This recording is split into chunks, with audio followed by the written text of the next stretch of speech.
Welcome, fellow seekers of the unexplained, to episode 3 of our enthralling documentary series. In this captivating installment, we embark on a journey deep into the heartland of Romania, a land steeped in ancient mysteries and whispered legends, to explore 3 extraordinary encounters that defy rational explanation. Prepare to be mesmerized as we delve into the realms of the unknown and shed light on some of the most puzzling UFO sightings ever documented. From the tranquil villages of Certesti and Nanesti to the military base at Alexeni, each location holds clues to a mystery that spans the world. As we venture forth, let us cast aside skepticism and embrace the wonder of the unexplained. For in the depths of the Romanian countryside, amidst the whispers of the wind and the rustle of the leaves, lie secrets waiting to be discovered. Case number 1. The Certesti Incident.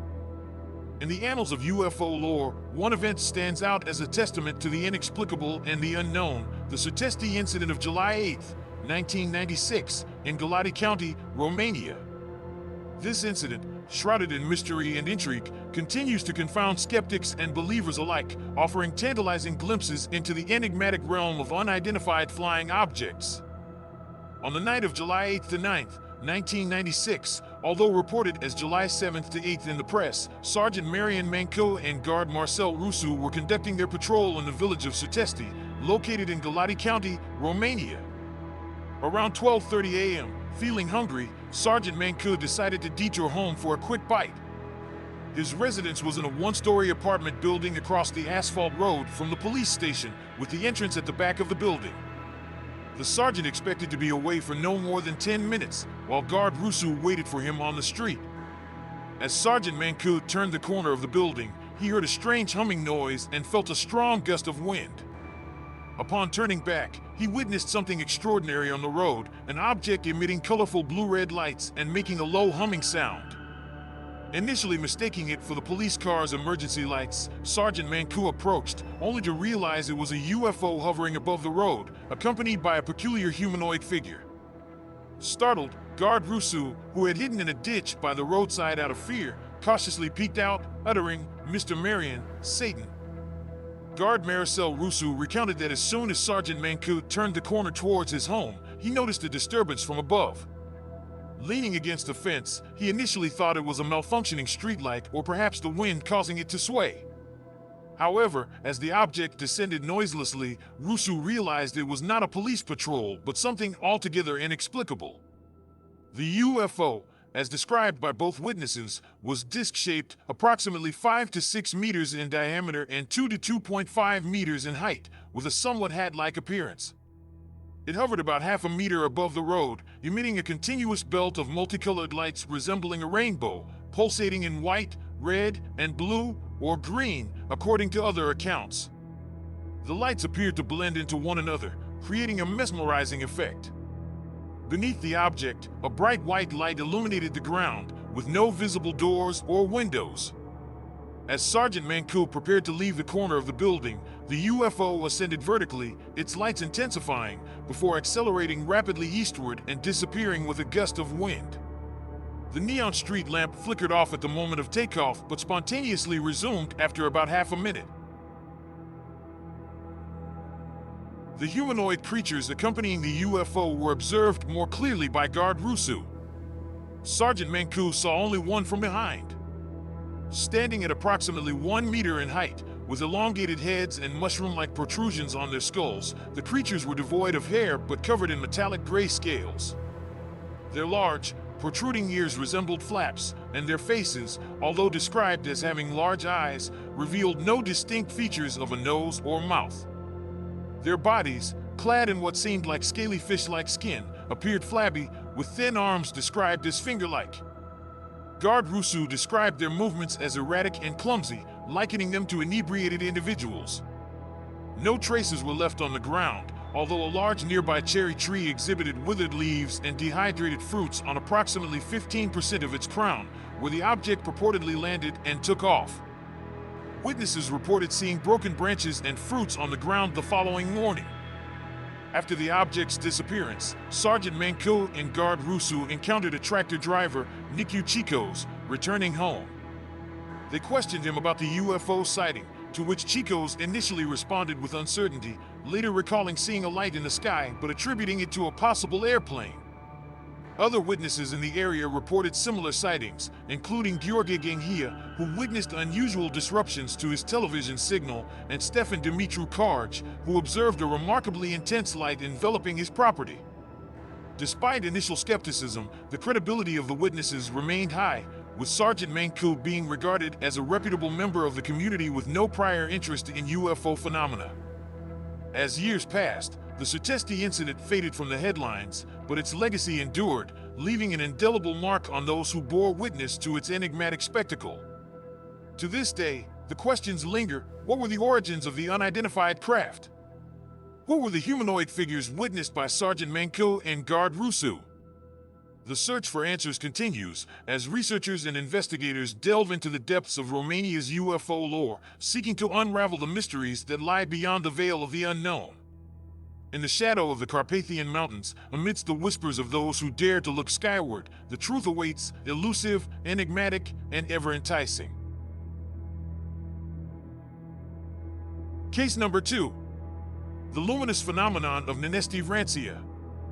In Vrancia County, approximately 40 kilometers from Foxani, lies the village of Nanesti along the road connecting the county seat to Galati. On the evening of Saturday, June 30th, 2001, around 10:30 p.m., the entire village plunged into darkness while neighboring settlements remained unaffected. This perplexing event occurred despite Nanesti receiving electricity from 2 separate high-voltage sources through 3 transformers. Residents emerged from their homes to witness an unusual luminous phenomenon. The following are their accounts, as recorded by George Cole from the Aspen Association. The sky was overcast, having seen rain earlier in the day. Above the village appeared a round, faint red spot, slowly traversing the sky. It would pause, begin rotating on its axis, and transform into a segmented ring of pale yellow light as it descended towards the ground. The ring would expand, reaching a diameter of 200 to 300 meters at its peak, while continuing its rotational movement. Subsequently, the ring would ascend once more, gradually diminishing in size until returning to its initial state as a red spot. It would then either move slightly or disappear entirely for some witnesses before resuming its rotation and transformation into the segmented ring once more. Some reported this cycle repeating 8 to 9 times, while others claimed it occurred nearly 20 times. After observing the phenomenon for 30 to 45 minutes, most witnesses grew bored and returned to their homes due to the late hour. The phenomenon persisted until around midnight, as reported by Stefan Stoyan, a night watchman at a nearby private enterprise, before abruptly ceasing. Electricity was restored around 2 a.m. without any further issues. There were no reports of fear or panic, with one villager even attempting to signal towards the sky with a flashlight. No photographs or videos were taken. A significant number of honest witnesses observed the phenomenon independently from different locations, with the diversity of their testimonies indicating no influence between them. The press was alerted by a group of travelers from Bucharest passing through Nanesti on the road connecting Ticusai to Galati, approximately 8 kilometers away. Initial investigations were conducted the following day by journalists from Monitorul de Vrancia and the local television station. The news appeared in local newspapers before being picked up by the national media, prompting the ASFAN team, Association for the Study of Unidentified Aerospace Phenomena, to visit the site. It can be speculated that the red spot above the village concealed an object of unknown origin. Numerous reports suggest that intense ionization around UFOs can cause power interruptions, engine failures, radio signal disruptions, luminous halos, increased ambient temperature, and other phenomena. Case number 3. The case of Alexeni. August 23, 1984, marked a significant day in Romania as it was both the National Day and the 40th anniversary of the events leading to Romania joining the Allies and turning against Nazi Germany. Aircraft like MiGs, IARs, and ANs that had participated in the military parade in Bucharest had returned and landed at the Alexeni military base in the Alameda County, not far from Sesty, with some already parked. At one point, the radar station at Otopeni inquired if there were any aircraft in the air above the airfield, as they were detecting something vertically above it. Emil Stranu, now a general who worked at the Radar Complex Command at the time, later described the events as an eyewitness in a book, which we summarize below. Another check was conducted, confirming the presence of all aircraft on the ground. The sky was clear, with a temperature of 28 degrees Celsius, so the unknown object was visually spotted. Observed through optical instruments, binoculars, theodolites, it had an ovoid shape, was 2 to 3 meters long and 1.5 meters wide, appearing to be made of a shiny material similar to aluminum. It made no noise, had no intrinsic lights, and no propulsion jets. It did not seem bothered by the wind blowing at 8 meters per second. During its evolution, strong disruptions were reported in ultra-short waves and short waves communications. The duty officer also activated the radar station at Alexeni without observing anything unusual in the known air traffic area. Unfortunately, this device couldn't see the intruder because the region directly above was in a dead zone, outside the angle accessible to radars. As Emil Stranu recounts, Otopeni reported that the object had suddenly appeared, being seen by 4 to 5 different radars from different locations, operating at different frequencies, and was now swinging somewhere vertically above the airfield, towards the west, at an altitude of 4,000 to 4,500 meters. The radar signal received was comparable to that of a small airplane or helicopter. Later, the object descended to 2,200 meters. Moving westward, it eventually entered the radar angle at Alexeni. At one point, it was lost and then found, after 5 seconds, at an altitude of 22,000 meters. Subsequently, now about 20 kilometers from Alexeni, it climbed and descended about 7 to 8 times between 2,000 and 55,000 meters, at speeds from 0 to 12,000 kilometers per hour, making zigzag movements and sharp-angled turns beyond the capabilities of any terrestrial aircraft due to the stresses involved. Contact was also made with civilian aircraft flying over the area. Their crews confirmed seeing something resembling a metallic-looking balloon, but refused to file an official report, citing concerns about compromising themselves. Although the details were reported to Otopeni, the response from there was that it was better to forget about things, as on the National Day, no one needed bombshell news. The object was tracked for 40 minutes, lost at an altitude of 100 kilometers when it disappeared into space at a speed of 1,000 kilometers per hour. It could not have been a balloon, a fact confirmed by the radar operators, all with over 10 years of experience in radar, specially selected to effortlessly assist the military parade. The magnetic tapes recording the event were carefully analyzed but were erased after 24 hours. Given the special moment, no one took responsibility for sending a report higher up. Subsequently, there was an attempt to cover up what happened and ridicule the witnesses.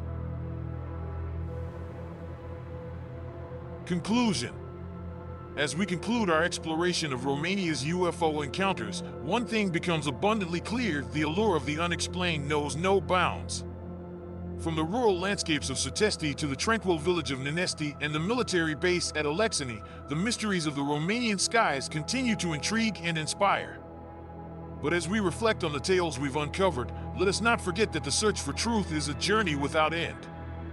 The stories we've explored today are but a glimpse into the vast unknown that stretches out before us, beckoning us to delve deeper, to question more, and to never cease our pursuit of understanding. We invite you, our fellow adventurers, to share your thoughts, theories, and reflections in the comments below. What do you make of these extraordinary encounters? Do you believe in the existence of extraterrestrial life? Or do you think there are more earthly explanations at play? Your insights are invaluable as we continue to unravel the enigmatic mysteries that surround us. And remember, dear viewers, as you go about your day-to-day lives, don't forget to look up.